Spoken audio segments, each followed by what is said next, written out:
नमस्कार साथियों, स्वागत है आप सभी का सत्य एक्सीलेंट यूट्यूब चैनल पे। ये क्वेश्चन आईटीआई फर्स्ट ईयर के छात्रों के लिए, हालांकि इसमें कुछ क्वेश्चन आपको पिछले क्वेश्चन से रिपीट होते हुए नजर आएंगे, लेकिन ये जो क्वेश्चन है काफ़ी इंपॉर्टेंट है और बेसिक क्वेश्चन है और परीक्षा में इससे संबंधित क्वेश्चन पूछा ही जाता है। तो चलिए आज का क्वेश्चन शुरू करते हैं क्वेश्चन नंबर 1 से। पहला क्वेश्चन साथियों आप सभी के सामने है, जो कि बिल्कुल बेसिक क्वेश्चन है। इसमें पूछा जा रहा है कि विद्युत धारा की इकाई क्या है। जी हाँ साथियों, विद्युत धारा की इकाई क्या होती है? तो विद्युत धारा की इकाई एम्पियर होती है, जो कि यहाँ पर आप देख सकते हैं आपको बी ऑप्शन करेक्ट आंसर देखने को मिल रहा है। लेकिन और भी यहाँ पर ऑप्शन दिया गया है, जैसे कि वोल्ट दिया गया है। तो वोल्ट जो होता है साथियों, ये जो होता है विद्युत विभव की इकाई होती है। जब यहाँ पे वोल्ट की बात किया जाए तो आप ध्यान रखिएगा, ये जो होता है विद्युत विभव की इकाई होती है। और यहाँ पे ओम दिया गया है, तो ओम जो यहाँ पर दिया गया है साथियों, ये होती है विद्युत प्रतिरोध की इकाई। इसको ध्यान रखिएगा। और यहाँ पे डी ऑप्शन दिया गया है वाट। तो वाट जो होता है ये होता है पावर की इकाई, मतलब कि विद्युत शक्ति की इकाई होती है। तो वोल्ट, एम्पियर, ओम और वाट, इन चारों को ध्यान रखिएगा। जब इसकी इकाई पूछा जाए तो आप सही जवाब दीजिएगा। और सही यहाँ पे आंसर जो दिया गया है क्वेश्चन के अनुसार हमारा, वो ऑप्शन नंबर बी दिया गया है, एम्पियर। बी साथियों हमारा करेक्ट आंसर हो जाएगा। आगे देखते हैं अगले सवाल को। सवाल नंबर 2। सवाल नंबर 2 में पूछा जा रहा है ओम का नियम क्या बताता है। यहाँ पर जो आपको देखने को मिल जाता है पहला ऑप्शन भी बराबर आई आर, और यहाँ पे और भी बहुत सारे ऑप्शन है, लेकिन ओम का जो नियम है हमारा भी बराबर आई आर ही होता है। क्या होता है? भी बराबर आई आर, ये हमारा ओम का नियम हो जाता है। बाकी यहाँ पे आपका बी ऑप्शन दिया गया है, जो कि पी बराबर भी आई दिया गया है। तो ये जो होता है पावर का सूत्र होता है, मतलब कि विद्युत शक्ति का सूत्र होता है भी बराबर आई। ध्यान रखिएगा, पी बराबर भी आई। और यहाँ पे दिया गया ई बराबर एम सी स्क्वायर। तो ये जो होता है आइंस्टीन का जो द्रव्यमान का जो समीकरण होता है, ऊर्जा समीकरण का जो सूत्र होता है, ये आपका नियम होता है ई बराबर एम सी स्क्वायर। लेकिन ओम के नियम से इसका कोई भी संबंध नहीं है, तो ये हमारा गलत हो जाएगा। और डी ऑप्शन देंगे क्यू बराबर आई टी। तो ये क्यू बराबर जो आई टी होता है, ये विद्युत आवेश का गणना करने का सूत्र होता है। और यहाँ पे ये भी हमारा क्वेश्चन के अनुसार ऑप्शन गलत हो जाता है। तो ओम का नियम यहाँ पे क्या बताता है साथियों? तो ओम का नियम हमारा ये बताता है यहाँ पर ए बराबर सॉरी भी बराबर आई आर, जो कि ऑप्शन में ए यहाँ पर दिया गया है। या आप इस तरह इसको परिभाषित करने की बात किया जाए तो आप ये कहेंगे कि किसी चालक में प्रवाहित धारा आई और विद्युत विभव भी के अनुक्रमानुपाती होता है, तो इसका अनुपात चालक के प्रतिरोध आर पर निर्भर करता है। ऐसे आप कह सकते हैं। तो ये हमारा ए ऑप्शन करेक्ट आंसर हो जाएगा।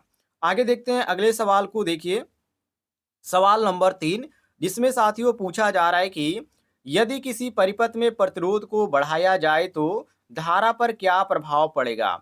कोई भी प्रतिरोध है उस पर यदि आप यदि प्रतिरोध बढ़ाते हैं किसी परिपथ पर, तो उस समय धारा पर क्या प्रभाव पड़ेगा, ये भी क्वेश्चन आपका इंपॉर्टेंट है। तो धारा जो होगी साथियों उस समय घट जाएगी। क्या होगी? घट जाएगी। देखिए धारा घटेगी इसलिए हम कह सकते हैं क्योंकि साथियों जो ओम का नियम है, ओम का नियम अभी मैंने आपको बताया, V बराबर आई आर। तो इसके अनुसार देखें, अर्थात ओम का ये जो नियम है, ओम के नियम के अनुसार आप देखें तो यदि आपका प्रतिरोध बढ़ता है तो वोल्टेज जो होगा वो साथियों क्या रहेगा? स्थिर रहता है। तो धारा क्या हो जाएगा? कम हो जाएगा। तो उसी चीज को यहाँ पे पूछा जा रहा है। तो हम यहाँ पे कहेंगे कि धारा घटता है या धारा घटेगी। बी ऑप्शन हमारा करेक्ट आंसर हो जाएगा। बाकी यहाँ पर धारा बढ़ेगी ए ऑप्शन दिया गया है, तो ये बिल्कुल गलत है, क्योंकि प्रतिरोध बढ़ने से धारा घटती है ना कि बढ़ती है। और यहाँ पे सी ऑप्शन देंगे अपरिवर्तित रहेगा, तो ये भी जो है आपका बिल्कुल गलत है, क्योंकि साथियों प्रतिरोध बढ़ने से धारा पर असर पड़ता है, कोई अपरिवर्तित नहीं रहता है। तो ये भी हमारा गलत हो जाता है। और डी ऑप्शन दिया गया वोल्टेज बढ़ जाएगा, तो ये भी गलत है, क्योंकि वोल्टेज स्रोत पे निर्भर करता है न कि प्रतिरोध पे निर्भर करता है। तो यहाँ पर ये भी हमारा क्या हो जाएगा? गलत हो जाएगा। और जो सही ऑप्शन होगा धारा घटेगी, ये आपको देखने को मिल जाता है। यहाँ पर साथियों ऑप्शन बी बिल्कुल करेक्ट आंसर। तो ध्यान से हर एक क्वेश्चन का ऑप्शन देखिएगा, परीक्षा के लिए ये क्वेश्चन काफी इंपॉर्टेंट है। चलिए आगे बढ़ते हैं, अगले सवाल को देखते हैं। अगले सवाल में यहाँ पे ट्रांसफार्मर से क्वेश्चन है कि ट्रांसफार्मर किस सिद्धांत पे कार्य करता है। हालांकि मैंने कई वीडियो में आपको इससे संबंधित क्वेश्चन बता दिया जो ट्रांसफार्मर से पूछा गया था, लेकिन ये क्वेश्चन कई बार रिपीट हुआ है। तो ये आपका होता है इलेक्ट्रोमैग्नेटिक्स इंडक्शन का नियम, उसी पे ये काम करता है। ये ध्यान रखिएगा, मतलब कि ट्रांसफार्मर जो कार्य करने की यहाँ पे बात किया जा रहा है, ये विद्युत चुम्बकीय प्रेरण अर्थात इलेक्ट्रोमैग्नेटिक इंडक्शन के सिद्धांत पे कार्य करता है। और यहाँ पे आपको ऑप्शन नंबर ए ही देखने को मिल जाता है। तो ए ऑप्शन हमारा करेक्ट आंसर हो जाएगा। आगे देखते हैं साथियों अगले सवाल को, सवाल नंबर 5, जिसमें पूछा जा रहा है कि एक घरेलू सर्किट में कौन सा फ्यूज इस्तेमाल किया जाता है। तो घरेलू सर्किट में आप कई तरह के फ्यूज होते हैं, आप यूज कर सकते हैं, वो आपके ऊपर डिपेंड करता है कि आपको यहाँ पे कितनी वोल्टेज की आवश्यकता है, उसके अनुसार आप कर सकते हैं। जैसे कि यहाँ पे कैटरिज फ्यूज दिया गया है, एमसीबी दिया गया है, और यहाँ पे रिवाइवल फ्यूज दिया गया है, और यहाँ पे सभी दिया गया है। तो कैटरिज जो फ्यूज होता है वो घरेलू में उपयोग किया जाता है, बिल्कुल सही है। एमसीबी जो है मिनिएचर सर्किट ब्रेकर, ये जो होता है फ्यूज के स्थान पर एमसीबी का आप उपयोग कर सकते हैं, तो इसका भी आप उपयोग कर सकते हैं। और जो रिवायरेबल जो यहाँ पे फ्यूज यहाँ पर दिया गया है, ये भी बिल्कुल सही है, क्योंकि पुराने जो घरेलू सर्किट होते हैं उसमें ये ज़्यादातर उपयोग किया जाता था। तो ये आपका सही हो जाता है ऑप्शन डी, कि उपयुक्त सभी ऑप्शन क्या है, बिल्कुल सही है। क्लियर हो गया साथियों। आगे देखते हैं अगले सवाल में क्या पूछा जा रहा है। अगले सवाल में पूछा जा रहा है कि पृथ्वी पतन, जिसको हम अर्थिंग बोलते हैं, का मुख्य उद्देश्य क्या है। तो देखिए, यदि आपके घरों में या किसी के घरों में अर्थिंग किया गया है तो उसके बहुत ही बड़े लाभ हैं। लाभ ये है कि सबसे पहली बात ये है, जैसे ऑप्शनों में भी यहाँ पे दिया गया है कि विद्युत उपकरण को सुरक्षित करता है, बिल्कुल सही है। शॉर्ट सर्किट को रोकता है, ये भी बिल्कुल सही है। और करंट से बचाव करता है, बिल्कुल सही है। अब यहाँ पे विद्युत उपकरण को सुरक्षित कैसे करेगा, तो देखिए, अर्थिंग उपकरण जो होता है उसको में क्या होती है, अधिक वोल्टेज से ये बचाती है, तो ये सुरक्षा के तौर पे ये काफ़ी महत्वपूर्ण है। और शॉर्ट सर्किट के यहाँ पे बी ऑप्शन दिए गए हैं, तो ये भी बिल्कुल सही है, क्योंकि अर्थिंग से जो होता है वो सर्किट सुरक्षित रहता है।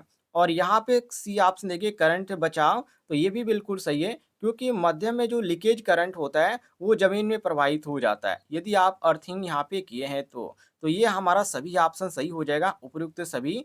डी ऑप्शन हमारा बिल्कुल करेक्ट आंसर हो जाएगा। क्लियर है साथियों।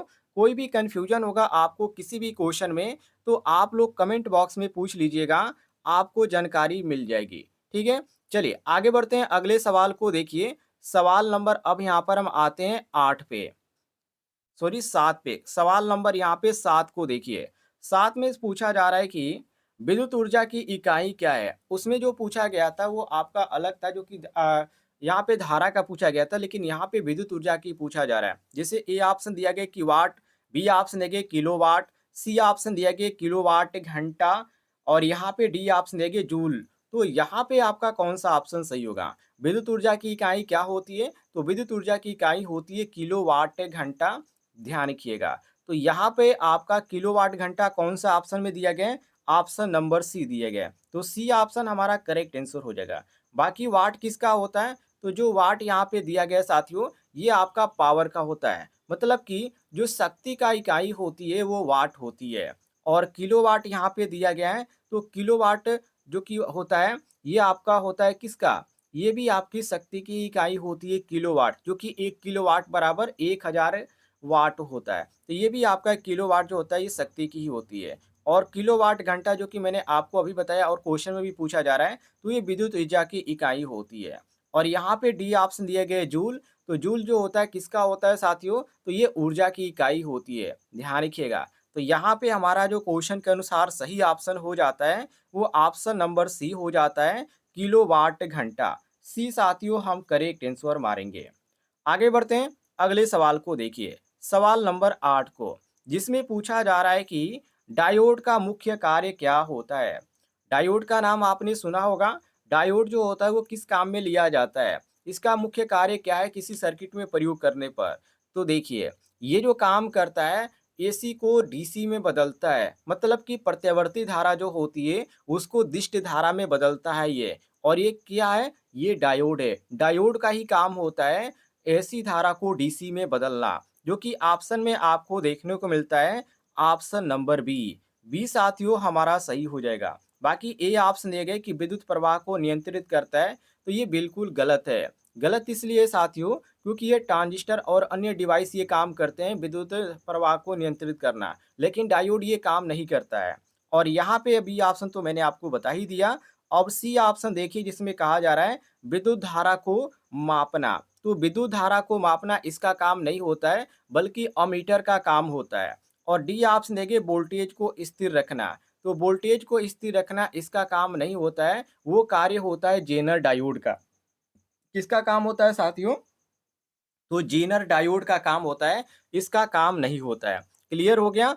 आगे बढ़ते हैं। अगले सवाल में क्या पूछा जा रहा है? अगले सवाल में पूछा जा रहा है कि कौन सा यंत्र विद्युत धारा को मापने के लिए उपयोग किया जाता है? तो जब भी विद्युत धारा मापने की बात किया जाता है, तो उस समय साथियों हम यहाँ पे किसका उपयोग करते हैं?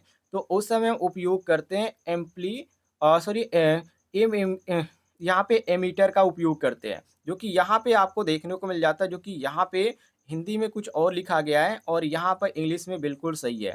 तो यहाँ पे कन्फ्यूजन हो गया। तो यहाँ पे आपका बी ऑप्शन बिल्कुल सही हो जाएगा। क्लियर हो गया साथियों? और यहाँ पे आपका वोल्ट मीटर दिया गया है, तो वोल्टेज मापने के लिए हम वोल्ट मीटर का उपयोग करते हैं। और ओम मीटर दिया गया, तो ओम मीटर जो होता है प्रतिरोध की जब भी मापने की बात की जाती है, तो हम ओम मीटर का उपयोग करते हैं। और वाट मीटर यहाँ पे दिया गया है, तो ये आपका शक्ति मापने की होती है, जो कि ये कई बार मैंने आपको बता दिया। तो यहाँ पे आपका जो सही ऑप्शन हो जाएगा, वो ऑप्शन नंबर बी सही हो जाएगा साथियों, मिला लीजिएगा। ये क्वेश्चन आपका काफ़ी इम्पोर्टेंट है।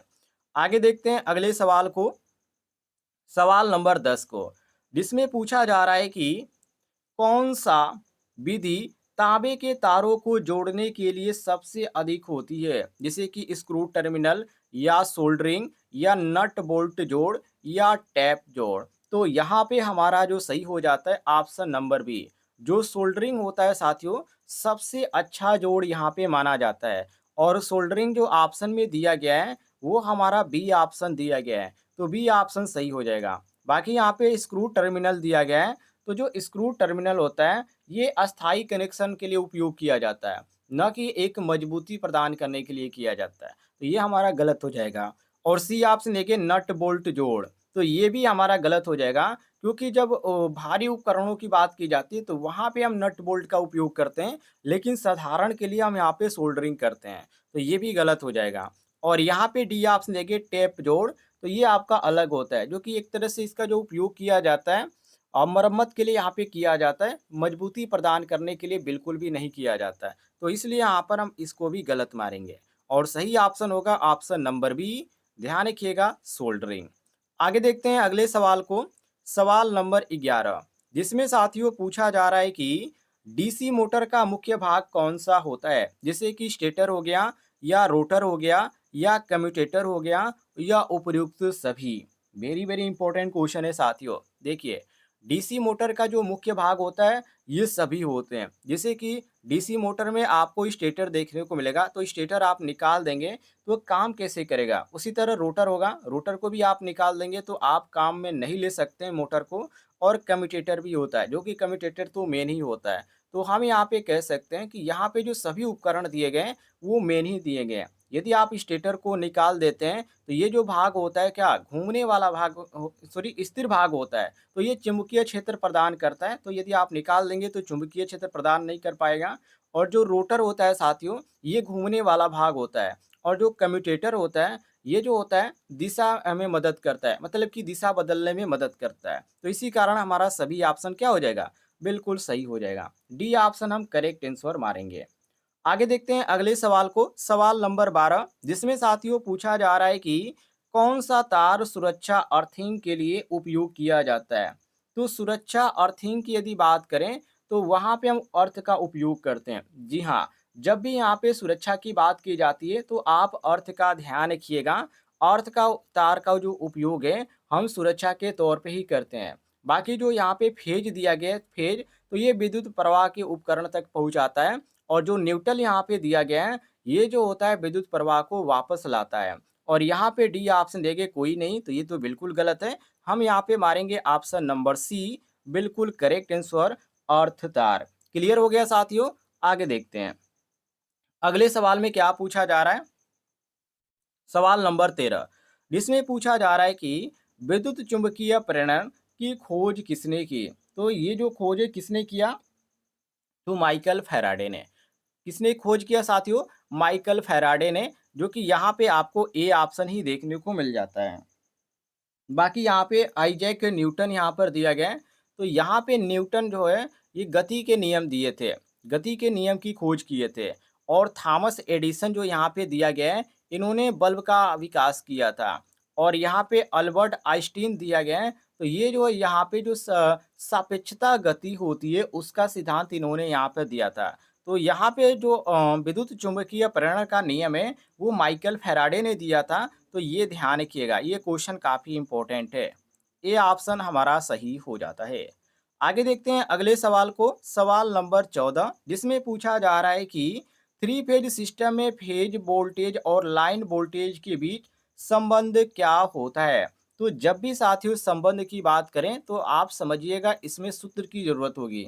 तो सूत्र जो होता है वी एल बराबर under root three V P सूत्र हो जाता है। Under root three V P सूत्र हो जाता है, ये ध्यान रखिएगा। यहाँ पे आपको देखने को मिलता है ऑप्शन नंबर बी बिल्कुल करेक्ट आंसर। बाकी यहाँ पे और भी बहुत सारे ऑप्शन दिए गए, लेकिन ये आपका ऑप्शन बी बिल्कुल सही हो जाता है, मिला लीजिएगा। इस पर सवाल भी पूछा जा सकता है। आगे देखिए अगले सवाल को, सवाल नंबर 15, जिसमें पूछा जा रहा है कि इंसुलेटर का मुख्य कार्य क्या होता है? वेरी वेरी इंपॉर्टेंट क्वेश्चन ये भी है। तो इंसुलेटर का जो मुख्य कार्य होता है वो होता है विद्युत प्रवाह को रोकना। ठीक है, क्या होता है? विद्युत प्रवाह को रोकने का काम कौन करता है? तो इंसुलेटर करता है। बाकी यहाँ पे दिया गया कि विद्युत प्रवाह को बढ़ाना, तो ये बिल्कुल गलत है, क्योंकि विद्युत प्रवाह को बढ़ाने का जो काम करता है वो कंडक्टर करता है, ना कि इंसुलेटर करता है। और यहाँ पे बी ऑप्शन हमारा सही हो जाता है, विद्युत प्रवाह को रोकना। और सी ऑप्शन दिया गया विद्युत ऊर्जा उत्पन्न करना। तो विद्युत ऊर्जा उत्पन्न करना ये भी आपका बिल्कुल गलत हो जाएगा, क्योंकि ये जनरेटर का कार्य होता है, ना कि इंसुलेटर का काम होता है। और डी ऑप्शन है कि धारा की दिशा बदलना। तो ये जो काम होता है धारा की दिशा को बदलना, ये डायोड का कार्य होता है। सॉरी, डायोड का भी काम होता है और स्विच का भी काम होता है दिशा को बदलना। तो हम यहाँ पे मार सकते हैं ऑप्शन नंबर बी, ना कि यहाँ पे डी और सी और ए ऑप्शन हमारा सही होगा। बी ऑप्शन हमारा सही हो जाता है। आगे देखते हैं अगले सवाल को, सवाल नंबर 16, जिसमें पूछा जा रहा है कि विद्युत शक्ति अर्थात इलेक्ट्रिक पावर का सूत्र क्या होता है? इलेक्ट्रिक पावर का सूत्र होता है साथियों पी बराबर वी आई। इलेक्ट्रिक पावर, विद्युत शक्ति पी बराबर वी आई होता है, ये शायद कई बार रिपीट हो चुका है। यहाँ पे हम मारेंगे ऑप्शन नंबर ए बिल्कुल करेक्ट आंसर। क्लियर हो गया साथियों? कोई भी यहाँ पे कंफ्यूजन नहीं होना चाहिए। और यहाँ पे पी बराबर आई आर दिया गया, तो ये तो ओम के नियम का यहाँ पे बिल्कुल भी यहाँ पे संबंधित है। तो यहाँ पे हम कह सकते हैं ये भी गलत है। क्लियर? और यहाँ पे वी आई आर दिया गया, तो ये भी यहाँ पर क्या है? बिल्कुल गलत है। ये विद्युत शक्ति का नहीं है। तो हमारा जो सही हो जाता है वो पी बराबर वी आई सही हो जाता है। आगे देखते हैं क्वेश्चन नंबर 17 को, जिसमें पूछा जा रहा है कि 1 किलोवाट में कितने वाट होते हैं? 1 किलोवाट में कितना वाट होगा? तो 1000 वाट होगा। कितना होगा? 1000 वाट होगा। ये रटने वाली चीज़ है, इसको आप रट लीजिएगा। सी ऑप्शन आपका सही हो जाएगा। आगे देखते हैं अगले सवाल को, सवाल नंबर 18, जिसमें पूछा जा रहा है कि 220 वोल्ट सप्लाई का आवृत्ति फ्रीक्वेंसी भारत में कितनी होती है? तो भारत में यदि बात करें साथियों फ्रीक्वेंसी की, तो ये जो होती है 50 हर्ट्ज होती है। कितना? 50 हर्ट्ज होती है, जो कि यहाँ पे आपको ए ऑप्शन देखने को मिल जाता है। भारत में 50 हर्ट्ज होती है, अमेरिका में 60 हर्ट्ज होती है।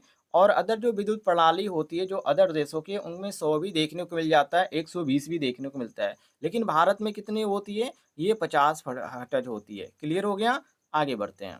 सवाल नंबर 19, जिसमें पूछा जा रहा है कि विद्युत बल्ब के फिलामेंट के लिए किस धातु का उपयोग किया जाता है? तो इसमें साथियों क्या होता है? सभी को मालूम होना चाहिए, ये क्वेश्चन काफ़ी इंपॉर्टेंट है। इसमें टंगस्टन होता है। जी हाँ, टंगस्टन होता है। ये आपका बिल्कुल सही हो जाता है, क्योंकि जो होता है ये उच्च तापमान पर क्या होता है?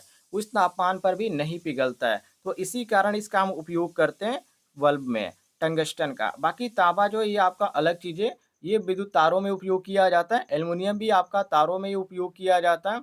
और यहाँ पे लोहा दिया गया है, तो लोहा का जो उपयोग किया जाता है, इसका उपयोग चुंबकीय कोर में किया जाता है, लेकिन बल्ब के फिलामेंट में बिल्कुल भी नहीं किया जा सकता। तो ऑप्शन यहाँ पे हमारा बी करेक्ट आंसर हो जाता है।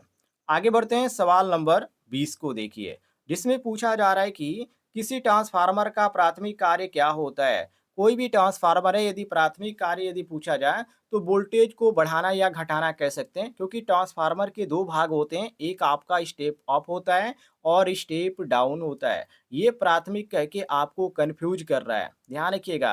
ट्रांसफार्मर का जो मुख्य कार्य होता है वो वोल्टेज को स्टेप अप करना और स्टेप डाउन करना होता है। क्लियर हो गया? ऑप्शन में आपका कौन सा सही मैच हो रहा है? तो ऑप्शन नंबर ए मैच हो रहा है, वोल्टेज को बढ़ाना या घटाना। और यहाँ पे विद्युत ऊर्जा उत्पन्न करना दिया गया है, तो ये बिल्कुल गलत है, क्योंकि विद्युत ऊर्जा का जो उत्पन्न करता है वो जनरेटर केवल करता है, ना कि साथियों ट्रांसफार्मर करता है। और सी ऑप्शन देखिए, विद्युत धारा को संग्रहित करना, तो विद्युत धारा को संग्रहित करना जो काम हो करता है, ये विद्युत युक्ति का कार्य नहीं होता है, ठीक है, ये किसी और युक्ति की बात किया जा रहा है। और यहाँ पे डी ऑप्शन दिया गया कि विद्युत प्रवाह को रोकना, तो विद्युत प्रवाह के रोकने का काम किसका होता है? इंसुलेटर का होता है, न कि ट्रांसफार्मर का होता है। तो इस कारण यहाँ पे डी ऑप्शन भी गलत हो जाएगा। सही ऑप्शन होगा हमारा ऑप्शन नंबर ए। यदि आपको जानकारी पसंद आती है तो वीडियो पर लाइक कीजिएगा और चैनल पे नए होंगे तो चैनल को भी सब्सक्राइब कर लीजिएगा।